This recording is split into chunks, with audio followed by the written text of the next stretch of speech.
నమస్కారం అండి అందరికీ యావత్ తెలుగు రాష్ట్ర ప్రజలందరికీ నమస్తే. అండ్ ఈరోజు ముఖ్యంగా ఇక్కడికి వచ్చిన ఉద్దేశం, ప్రెస్ మీట్ పెట్టాల్సిన ఉద్దేశం ఏంటంటే, మా శివశక్తులకు జరిగిన అవమానం, బల్కంపేట ఎల్లమ్మ టెంపుల్ దగ్గర జరిగిన అవమానం ఇది గత చాలా సంవత్సరాలుగా జరుగుతూనే ఉంది.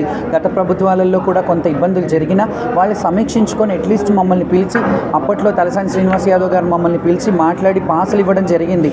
ఈసారి కూడా అలా ఇస్తారేమో అని ఎక్స్పెక్ట్ చేశాం, కానీ ఎవరు మీటింగ్స్కి మమ్మల్ని ఇది చేయలేదు. మీటింగ్స్లో మాకు మాట్లాడే అవకాశం ఇవ్వలేదు. మేము వెళ్ళినా కానీ అక్కడ వాళ్ళే వైండ్ ఆఫ్ చేసి కంప్లీట్ చేసి వెళ్ళిపోయారు.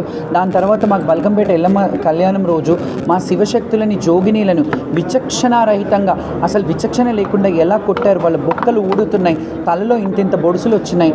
అవన్నీ పోలీసు వాళ్ళు మీద ఖచ్చితంగా చర్యలు తీసుకోవాలి. ఎవరెవరైతే పోలీసులు లాఠీ చార్జ్ చేస్తారో వాళ్ళ మీద చర్యలు తీసుకోవాలి. అండ్ చెయ్యి ఎత్తేటప్పుడు ఒకసారి ఆలోచించాలి, ఎవరున్నారు, బోనం ఉందా. అంతెందుకు, గతంలో మీరు చూసుకున్నట్టయితే నా ఛాతీ మీద చేసి నూకిన పోలీసులు ఉన్నారు. దాన్ని సీసీ ఫుటేజ్ పెట్టమన్నాను, అప్పుడు పెట్టలేదు కదా, ఎందుకంటే అప్పుడు నడిపించే రాష్ట్రానికి తెలుసు అక్కడ ఏం జరిగిందో. కాబట్టి ఆ అవమానాలు ఎన్నేళ్ళు ఇంకా మేము ఈ అవమానాలు భరించాలి. దేవుడి నైవేద్యం తెచ్చే బిడ్డలము, దేవుడి బిడ్డలుగా మమ్మల్ని భావిస్తారు, దేవుడి భార్యలుగా మమ్మల్ని భావిస్తారు. నగర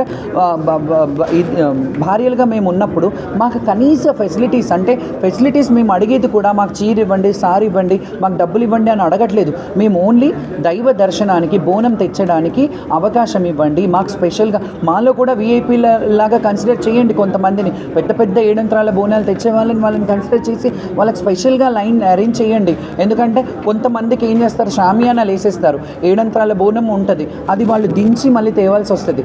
అది కూడా మీరు దృష్టిలో పెట్టుకోవాలి. ఈ సంవత్సరం ప్రభుత్వం ఖచ్చితంగా దిగొచ్చి మా శివశక్తులకు ఎలాంటి అయినా బోర్డు ఏర్పాటు చేస్తారా, కమిటీ ఏర్పాటు చేస్తారా. ఈ ఒక్క దేవాలయాలకే కాదు, తెలంగాణలో ఉన్న కొమరెల్లి మల్లన్న స్వామి అయినా, బల్కంపేట ఎల్లమ్మ అయినా, మహంకాళి అయినా, లాల్ దర్వాజా అయినా, గోల్కొండ అయినా, ఏడుపాయలైనా, భద్రకాళి అయినా, అండ్ మన సమ్మక్క సారక్క అయినా, ఈ అన్ని గుళ్ళల్లో కూడా మాకు స్పెషల్ అలాట్మెంట్ ఇవ్వాలి. మేము వెళ్ళినప్పుడు స్పెషల్ దర్శనాలు మాకు కావాలి. మా శివశక్తులు ఎవరన్నా వెళ్తే మాకు ఒక ఐడెంటిటీ ఇవ్వండి. మేము కూడా వాళ్ళకి దగ్గరగా ఉండి మా పిల్లల్ని పంపించి మేము దర్శనం చేయించుకునే వీఐపీలు ఎలాగైతే వీఐపీ లెటర్స్ ఇస్తారో మాకు కూడా అవకాశం ఇవ్వండి మా పిల్లలు దర్శనం చేసుకోవడానికి. ఎందుకంటే మా వాళ్ళు ఉట్టిగా రారు. ఎక్కడికి వెళ్ళినా శివశక్తులు ఒక పట్టు చీర తీసుకొని, తలంబ్రాలు తీసుకొని, పట్టు వస్త్రాలు తీసుకొని, మొక్కులు ముడుపులు తీసుకొని వస్తారు. కాబట్టి మీకు కూడా ఆదాయమే, ఎండోమెంట్కి కూడా ఆదాయమే. కాబట్టి మీరు ఒకసారి ఆలోచించుకోండి. ఇది ఒక్కటి, పోతరాజులని, శివశక్తులని కొట్టినందుకు ఈ సంవత్సరం మేమందరం కూడా సామూహికంగా బోనాలు నిర్వహించడంలో మా ఇళ్లలోనే చేసుకుంటాము. మేము గుడికి రాము. ఈ గుడికి రాకపోవడం వల్ల ఏం అరిష్టాలు జరుగుతాయో అవన్నీ మీ ప్రభుత్వమే చూసుకోవాలి. ఎందుకంటే ఖచ్చితంగా అరిష్టం జరుగుతుంది. ఇప్పటి వరకు అలా శివశక్తులు బోనం పెట్టకుండా ఉన్న దాఖలా లేవు. మేము సేవ చేసేవాళ్ళం, సేవకులం. కాబట్టి మా బోనం సమర్పిస్తేనే అమ్మవారికి సంతోషం. మీకు తెలుసు, భవిష్యవాణిలో కూడా నా ఆడపడుచులు ఏడ్చుకుంటూ పోయారని నేను ఏడ్చినప్పుడు చెప్పినప్పుడు అమ్మవారు అంటే, నేను పెట్టే వందలాది బోనాలలో ఒక్క మెతుకైనా తిని ప్రసన్నం అయి ఉంటుంది కదా, నా గురించి నా బిడ్డలు ఏడ్చుకుంటూ పోయినారని చెప్పింది.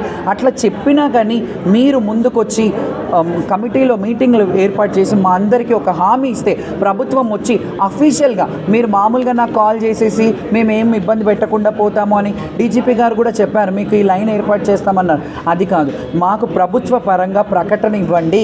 మీరు ప్రెస్ మీట్ పెట్టి మీరు ఏం చేయబోతున్నారో శివశక్తులకి, జోగినీలకి, అది మీరు ప్రెస్గా అఫీషియల్గా ఇస్తే అప్పుడు మేమందరం కలిసి బోనాలు చేస్తాం. ఈ పండగని అంగరంగ వైభవంగా మా సొంత ఖర్చులతోని బ్రహ్మాండంగా, ఆకాశమంత పందిరి భూదేవంత పీటల్లాగా మేము చాలా ఘనంగా మా శివశక్తులు అందరం, మీరు ఎప్పుడు పిలిచినా, మీ గవర్నమెంట్ మా శివశక్తులు ఎప్పుడు కావాలన్నా అక్కడికి వందలు వేల బోనాలతో మేము వస్తాం మీ దగ్గరికి. అండ్ మా రిక్వెస్ట్ అండ్ మా డిమాండ్, సీఎం గారు ఖచ్చితంగా దీని మీద దృష్టి పెట్టి ఒక జోగిని, ఒక ఆడబిడ్డని, ఒక తెలంగాణ జోగిని మీ ముందు భిక్ష వేడుకుంటున్నాను. భిక్షాటనం చేసుకుంటూ రోడ్డు మీద బతికే పరిస్థితి తేకండి. మేము బోనాలు ఎత్తుకునే ఒక ఉపాధి, మా ఉపాధి మీద పొట్ట కొట్టకండి, మాకు అది చేసుకొని ఇవ్వండి అని దయచేసి రిక్వెస్ట్ చేస్తున్నాను. Thank you so much. అది కూడా లాగేసుకున్నారు. ఇప్పుడు మేము ఏం డిమాండ్ చేస్తున్నామంటే, ఎందుకు ఈ వివక్షత? గవర్నమెంట్ అఫీషియల్గా ఇంత జరిగినాక కూడా ఎందుకు ఒక ప్రెస్ మీట్ పెట్టి మీకు ఏం కావాలి, లేకపోతే ఒక సమీక్ష నిర్వహించి ఒక మీటింగ్ పెట్టి, మీటింగ్లు చాలా పెట్టారు, ఇక మేము మీటింగ్లు ఇవన్నీ వేస్ట్. మేము ఒకటే నిర్ణయించుకున్నాం ఏంటంటే, ఈ సంవత్సరం అక్కడ జరిగిన అవమానానికి బలకంపేట కానీ మహంకాళి కానీ గోల్కొండలో కానీ బోనాలు మాతోనే మీ అందరికీ తెలుసు కదా, బోనం అంటేనే మేమందరం సామూహికంగా ఇక్కడ ఉన్న వాళ్ళందరి నిర్ణయం ప్రకారమే మేము ఈ సంవత్సరం మహంకాళి టెంపుల్కి బోనాలు తీసుకురావట్లేదు. ఎప్పుడైతే ప్రభుత్వం దిగొచ్చి మా విషయాలు మా విన్నపాలు మన్నిస్తారో, మా నీడ్స్ ఏమున్నాయో, మా కోరికలు ఏమున్నాయో, మాకేం కావాలనుకుంటున్నామో అవి అడిగి మీరు తెలుసుకొని మీరు జాతర నిర్వర్తిస్తేనే మేము రాగలుగుతాము. శ్యామలకు ఒకదానికి గ్రీన్ కార్పెట్ వేసి మిగతా వాళ్ళని ఇబ్బంది పెడతానంటే నేను ఒప్పుకోను. చెప్పాను అట్లా కూడా. డీసీపీ గారు నన్ను కూర్చోబెట్టి మాట్లాడారు, మీకు ఒక లైన్ ఇస్తాము, మీకు ఒక స్పెషల్ ఇది ఇస్తాము, టైం ఇవ్వమన్నారు. టైం 1 to 3 అంటారు. టైం ఎందుకు ఇవ్వాలి మేము? టైం ఎట్లా కుదురుతుంది మాకు? Time possible. వరంగల్ నుంచి వస్తారు, మహారాష్ట్ర నుంచి వస్తారు, వాళ్ళకి బస్సులు రావాలి, ట్రాఫిక్లో ఇబ్బందులు పడతారు. 1 to 3 అనగానే అయిపోతుంది, ఇంకా మీకు ఇచ్చిన టైం అయిపోయింది. ఎక్స్క్యూజ్ మీ, మీకు ఇచ్చిన టైం అయిపోయింది అని చెప్పి మీరు మమ్మల్ని రానివ్వకపోతే ఎట్లా? మాకు కూడా టైం ఇవ్వండి. టైం ఏంటి టైం? మీరు విఐపీలకి, మంత్రులకి, మినిస్టర్లకి వాళ్ళందరికీ టైం కేటాయించండి. వాళ్ళని పొద్దున్న నుంచి 10:30, 11 లోపు వాళ్ళని వచ్చేయమనండి. ఏ విఐపీ వచ్చినా లైన్లో రమ్మనండి. తర్వాత మాకు టైం ఇచ్చి మాకు వివక్షత చూపించడం ఏంటి?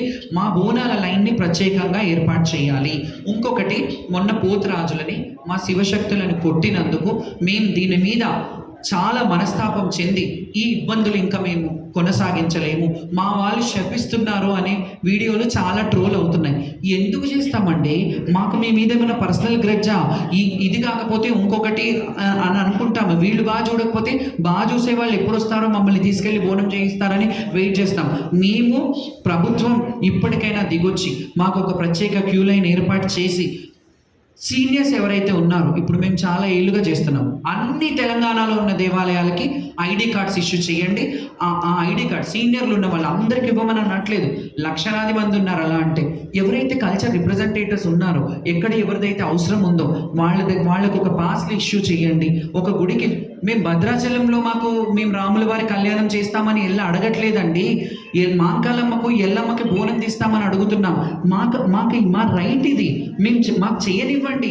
మీరు ముఖ్యమంత్రి గారు, నా రిక్వెస్ట్, మేము గతంలో కొన్ని ఇబ్బందులు జరిగిన వాటికి వాస్తవమే, కానీ ఇప్పుడు ఇంకా బాగా చేస్తారు అని మేము దీన్ని మీ చాలా వేకాళ్ళతో ఎదురు చూసాం. కానీ ఎవ్వరు కూడా, కన్సర్న్ మినిస్టర్లు కూడా ఎప్పుడు ఒక ప్రెస్ మీట్ పెట్టి లోపల నన్ను పిలిచి మాట్లాడతారు, అయిపోతుంది. మీరెందుకు అఫీషియల్గా ప్రెస్ మీట్ పెట్టి చెప్పట్లేదు? శివశక్తులకు ఒక క్యూ లైన్ పెడతాము, సీనియర్స్కి ఒక ఎండోమెంటల్ డిపార్ట్మెంట్ ఎందుకు వేయరండి? గుళ్ళల్లో మమ్మల్ని కూడా మెంబర్